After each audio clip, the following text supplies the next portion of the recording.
Hello and welcome to Coffee with Carey. Thanks for stopping by today. As always, I appreciate you being here. I hope you saw the title and thought this was something you would be interested in. If you're new here, I'm Carey. I'm a matchmaker and a dating coach. I'm in the Chicago area, but I have clients all over the country. And I like to share some of the challenges and things that come up with both matchmaking clients and coaching clients over and over again. I feel if I can help more than just the one person I'm dealing with at a time with a certain situation, that could be helpful to you or somebody you know. Lots of people all at once. Who knows who's here today popping on by, but that's my goal, is to be helpful and share what I'm learning in this dating journey with a bunch of clients, with you out there who are going through some of the same things. And this episode today was actually a suggestion from a viewer. When I asked for some of your ideas, she piped up and said, what about the challenges of dating somebody not who's divorced, but somebody who's lost a partner, somebody who is dating a widow or a widower? Are there different problems or challenges that come up with that? And that's an excellent, excellent question. That's what I wanted to address today. So if that's at all interesting to you, I hope you'll stick around, because that's what's on the agenda. Yes, it's definitely a different situation than dating somebody who just got out of a long-term relationship or ended a long-term marriage with divorce. In those situations, there's times to contemplate the end of that relationship, and there's usually a sense of closure that goes with that. Sometimes, hopefully, therapy might go with that. Also, with losing a partner to illness as well, I would hope, or an accident, I suppose, would also be another way. So, as you can see, even the ways that somebody becomes a widow or widower could be challenging based on how much time this person had to accept the loss of that partner. But it definitely comes with a whole different set of circumstances. And I thought we could kind of click through some of those today. In case you're going through this, you may recognize these and understand that they're perfectly normal. I will have some suggestions along the way to ways to look at something differently, maybe that would help you to help them and help yourself inevitably. And I hope that can be helpful. So let's start with number one. In this situation, it feels to me that timing is of the utmost importance. More so than somebody getting out there a little too soon after a divorce, getting out there a little too soon after the loss of a partner really interrupts a grieving process that we know people have to go through. And then not just the grieving process of the person you're dating, but perhaps you're also interjecting yourself or interrupting, not on purpose, obviously, you've been invited in, but maybe it's even too soon for other family members. You may have to contend with children who are still at a different place in the grieving process and perhaps not open to their remaining parent putting themselves back out there to meet new people. They may see that as somebody trying to replace the lost parent. So you have to be super hyper aware, I would even say, of figuring out if this person, or where this person is rather, in their grieving process. Because there are certainly the final stages of grieving where somebody would be feeling lonely again and want to start a new relationship or explore that. And I don't think we can make general rules around that as far as what's a definitive amount of time that should have gone by before you can seriously date somebody who is contending with the loss of a partner.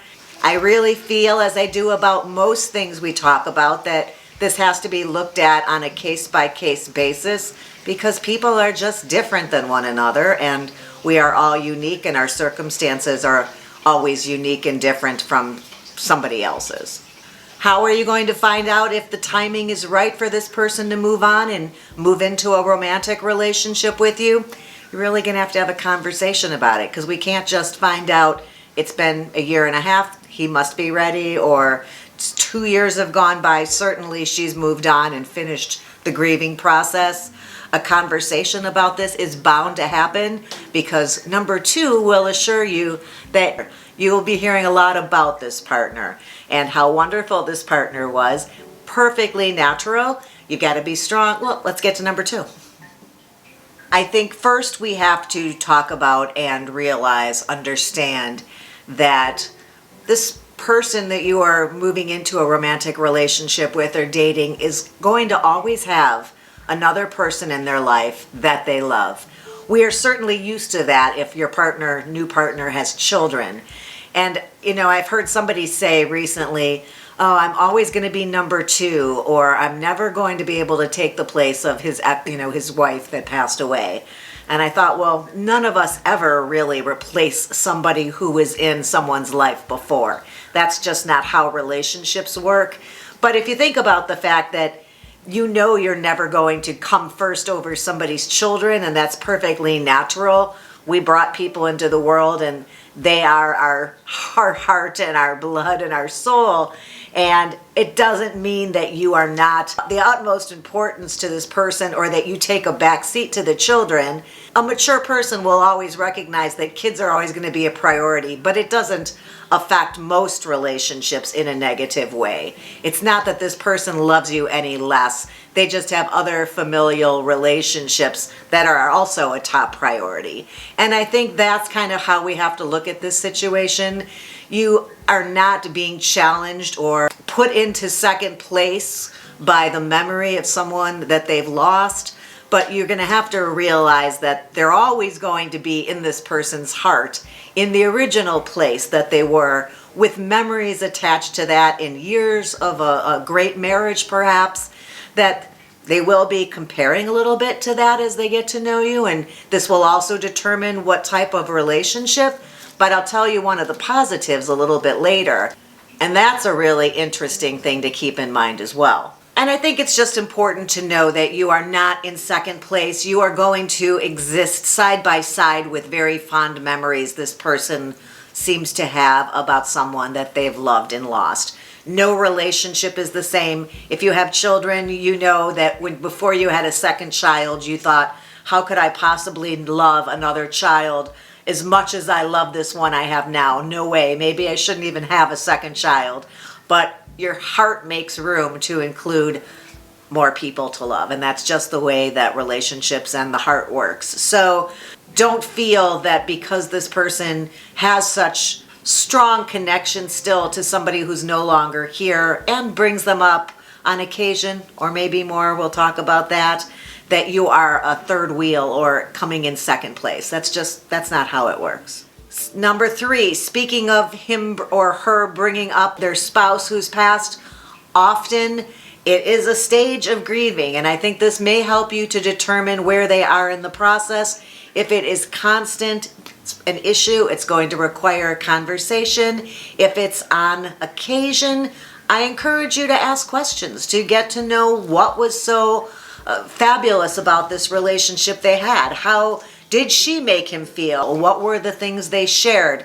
Somebody sharing their past experiences of a relationship is the same as them sharing their past career with you, or something they're passionate about that's a hobby, for instance. So don't shut off or put up a wall to not want to hear about that person at all. It would be the same as you wanting to share stories about your children or your parents. It's somebody that holds a very special place in this person's heart. Why would you not want to allow them to share that with you, those fond feelings they have? Now, I will say right here though, if this person cannot over time make the adjustment that those stories, the memories, or the way that this person is interjected into the conversation, if they can't make the adjustment that it's happening less often, there's going to have to be a talk about this. I have 2 thoughts running parallel here, and I've got to figure out which track I'm jumping to here. The one thing I was thinking is that when somebody gets divorced and they start dating again, we very often have to have a conversation about reframing their stories. And I don't know if anybody tells this to people who have also lost a partner. They may be a little too afraid to bring it up because the circumstances are a little bit more touchy. But I tell clients who share stories about their, let's say, a vacation, and they say, we did this, and then we loved to do that, or she always wanted to do some exploring when we went on vacations, or our house was like this because and I talk about having to reframe our stories, and take the other person out of the equation so that we can still talk about these things without constantly bringing our ex into the conversation or the scenario. So instead of saying we went on vacation, say, oh, when I was in Hawaii, I just absolutely loved the blah, blah, blah, whatever it is. So you kind of have to think through some of these things that come up, or be alert that you want to be sharing your own thoughts, your own feelings about situations or experiences without dragging another person into the situation who was there but whose thoughts about it are no longer pertinent in terms of this new relationship. And the second thing I wanted to mention is that when you do have that conversation, I feel that what you probably need to say to them, you've got to determine, first of all, if they feel they're really in the right place, the right time and space to start something new. Have they worked their way through the different stages of grief? But if they insist they are, but this person keeps bringing up their other person, then maybe the way you could frame this conversation is to say, I know you had an incredible marriage. It sounds like she sounds truly lovely and I wish I could have met her. But when you talk about her and bring her up all the time, I become very concerned that maybe we are not here in the right time for us to grow and develop a relationship of our own. I'm worried that maybe we're starting this too soon and that you're not quite ready. Maybe that's enough to say for them to recognize that they really aren't ready. And wouldn't you want to know that now, as opposed to working through some of these stages of grief with somebody only to find out that it was too soon and they need to back up and take some space? Or, you know, how things do sometimes, that relationship ends, months later they're off with somebody else and things move quick. You never know. But I think a serious conversation with empathy for where they're coming from might be very important in a situation where you are constantly feel like another person is there with you during every conversation you have with this new potential partner. Number 4, kids and family, sometimes even in-laws. The person who's gone, their parents and family members may still be a part of this person and this person's children's life. And people all moving at their own speed through this grieving process, taking their own sweet time, because that's what we all need to do, move at our own pace. But they may not be in the same place that this man or woman you're getting to know is at. And they could be doing that thing where they feel like you are trying to replace somebody who's very important to them and still very present and right there emotionally for them.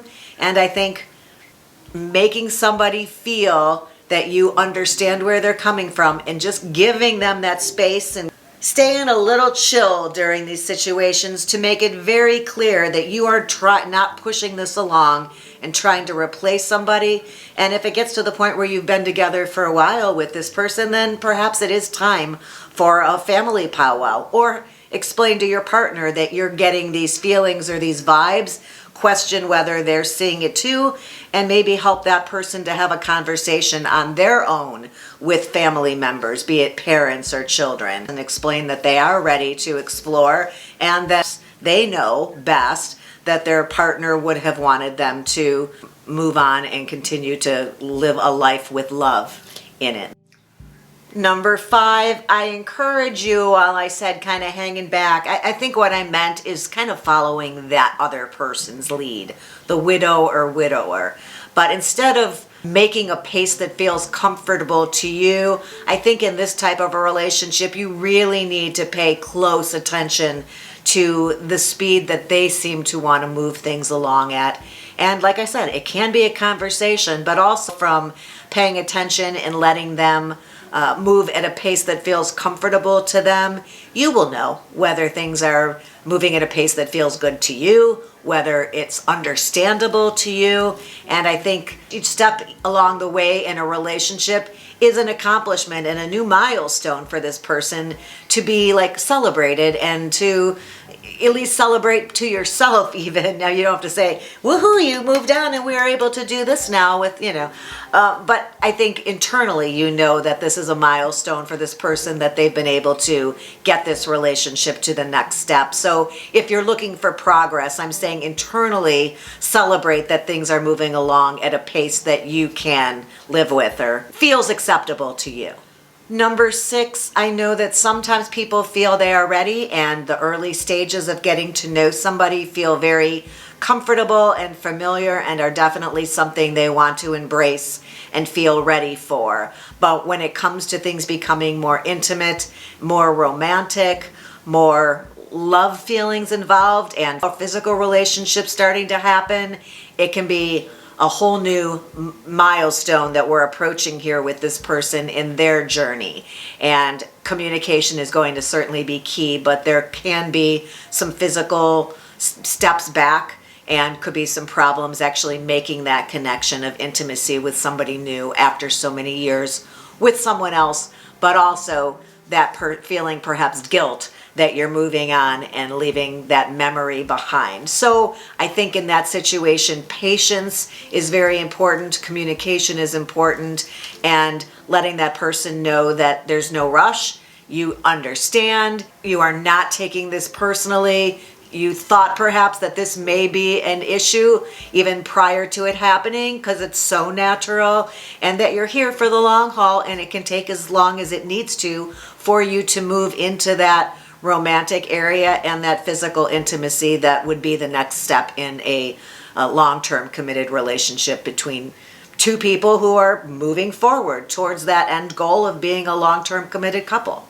I mean, I just feel that sometimes they've envisioned everything up to that point, but once you feel that, oh my God, I'm falling in love with this person, just the emotional part of it can be a little overwhelming and take somebody off guard, because it does feel a little bit like, what would my wife have thought of this? Did she want me to move on? Did she want me to? And they feel guilty having pleasure while somebody is not here to still experience pleasure. And there's just a lot of emotions. And at this point might be the place that somebody would want to seek some counseling. And if you are contending with that in a new partner, then encourage them to talk to somebody else if they don't feel comfortable having this conversation with you.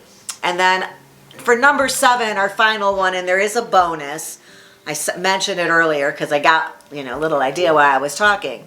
But I think that on the flip side, you have to also be aware that you cannot allow so much leeway in the growth and progress of this relationship that you allow it to grow at a speed that is way too slow for you. If you are feeling like this is not progressing, this person is not ready to commit, I want you to not fall victim to the fact that because you're allowing somebody to experience their grief in their own time, that you tie yourself up to somebody who isn't really in love with you. You're giving them the benefit of the doubt that it's because of their loss and their grief that they're not committing to you, when in fact, it's really just because he's not that into you, or whatever that phrase is. It's really because you're not going to be the next great romance of this person's life. So there is a little balancing there that you have to be aware of. Not right away, but if you've been dating this person for 2 years and it's not turning into the type of relationship that was your original intention, I think you have to step back and ask yourself some questions and then ask this person for sure. I'll link to the episode here, but having a conversation about where is this going, which in effect is actually telling this person how you're feeling, as opposed to asking that question. We have to talk, that we don't want to do that. But there is a way to bring this about in other situations, and it's applicable here, and I will link to it here. And my bonus thought in this situation on the challenges of dating somebody who is a widow or widower is a positive. And that is, a lot of people talk about, oh, she came with so much baggage, or she was bitter, or he really had a resentment build up towards women of this kind or that kind. Well, the really beautiful thing about dating somebody who's lost a partner is that they still have those feelings available to them. They aren't bitter or angry or hung up or trying to find somebody who's the complete opposite of what their last partner was, usually they miss that connection, that closeness, that communication, and that feeling of love that they had before they lost their partner. It's a beautiful thing to be able to get to know somebody and grow a relationship with somebody whose heart is open in that way, and somebody who is looking to have those feelings again in the second half of life. So sometimes it's worth a little patience to help somebody through those stages, because while the challenges may be great, the rewards are wonderful as well. So I hope you found this helpful, and I hope that you will subscribe to the channel if you are so inclined. If you do, you might want to hit that ring bell, because that notifies you every time I upload a new episode. And I will look forward to seeing you back here again soon. Thanks for being here today, and until next time, have a good one.